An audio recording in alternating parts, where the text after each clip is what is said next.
ஒரு முறை இயேசு கடல் மேலே நடந்து வர்றார்.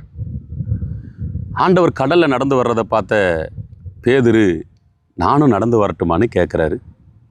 உடனே இயேசு, நீ தாராளமாக நடந்து வாப்பாங்கிறார். இந்த படகுக்குள்ளே உட்காந்துருக்கிற சீசர்களை என்ன சொல்லியிருப்பாங்க? போகாத பேதுரு, நீ தண்ணிக்குள்ளே மாட்டிக்குவ, கடலுக்குள்ளே ஆழ்ந்துருவ, போகாத. அவ்வளோ பேரும் அவன் காலை பிடிச்சி இழுக்கும் பொழுது, இல்லை இல்லை நான் போகிறேன் அப்படின்னு சொல்லி பேதுரு போனார். என்ன ஆச்சரியம்! இயேசு எப்படி கடலில் நடந்தாரோ அப்படியே பேதுருவும் கடலில் நடந்தாருங்க. நடந்து போனார். கொஞ்சம் காற்று அடிச்சிச்சு, கடல்லாம் கொந்தளிச்சிச்சு. அதை பார்த்த பேதுரு கொஞ்சம் தடுமாறி விழுந்துட்டார். உடனே போட்டில் இருக்கிறவங்களாம் என்ன பண்ணியிருப்பாங்க? பேதுருவை பார்த்து சிரிச்சிருப்பாங்க, நக்கல் பண்ணியிருப்பாங்க. இதுக்கு தாண்டா சொன்னேன், போகாத போகாதன்னு, கேட்டியா அப்படின்னு இருப்பாங்க. உடனே இயேசு வராரு, கையை பிடிச்சி தூக்கி விட்றாரு, திட்டுறாரு, அற்ப விசுவாசியே, ஏன்பா நீ சந்தேகப்பட்டங்கிறார். நம்ம கூட பெரும்பாலும் அந்த பகுதியை வாசிக்கும்போது அதைத்தான் நம்ம பிரசங்கம் பண்ணுவோம், அதைத்தான் நம்மளும் பார்ப்போம். ஆனால் அங்கே ஒன்று நடந்துச்சிங்க. அதை எனக்கு கர்த்தர் கற்றுக் கொடுத்தார். விழுறதுக்கு முன்னாடி பேதுரு நடந்தார், விழுந்துட்டார். இப்போ எப்படி ரெண்டு பேரும் கடலுக்கு போட்டுக்கு போயிருப்பாங்க? உதாரணத்துக்கு இயேசுவுக்கும் போட்டுக்கும் ஒரு 500 மீட்டர் டிஸ்டன்ஸ் வைங்களேன்.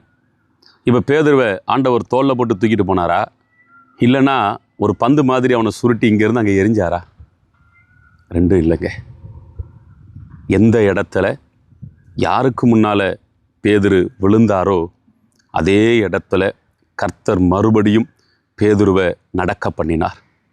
நான் இப்படி கற்பனை பண்ணி பார்க்குறேன், வரும்போது பேதுரு மாத்திரம் கையை வீசிக்கிட்டு வந்திருப்பார். போகும் பொழுது பேதுருவும் இயேசுவும் கையை பிடிச்சி நடந்து போயிருக்கிறாங்க. என் அன்பு சகோதரனே, என் அன்பு சகோதரியே, அருமையான கர்த்தருடைய ஊழியக்காரங்களே, இன்னைக்கு இந்த காலை வேளையில் கர்த்தர் உங்களுக்கு கொடுக்கிற தீர்க்க தரிசன வார்த்தை இதுதான்.